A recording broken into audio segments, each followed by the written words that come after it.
Picked up and 3 out of 3. Formation to the ball confuses things. And again, that's going flat. That's gone for the.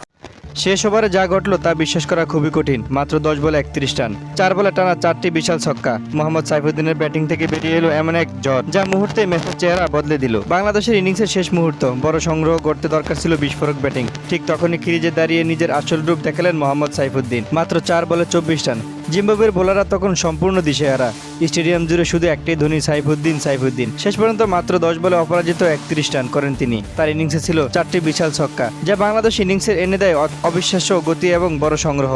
সাইফুদ্দিনের এই বিধ্বংসী ফিনিশের পর আত্মবিশ্বাস নিয়ে বোলিংয়ে নামে বাংলাদেশ। টাইগার বোলারদের নিয়ন্ত্রিত আক্রমণে চাপে পড়ে জিম্বাবুয়ে। শেষ পর্যন্ত দাপটের সঙ্গে জয় তুলে নেয় বাংলাদেশ। ম্যাচ শেষে ক্রিকেট ভক্তদের মুখে একটাই আলোচনা, শেষ ওভারে সাইফুদ্দিনের সেই 4 ছক্কার ঝড়।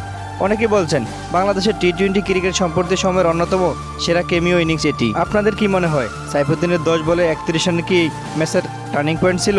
আপনাদের মূল্যবান মতামত কমেন্ট বক্সে জানিয়ে দেবেন।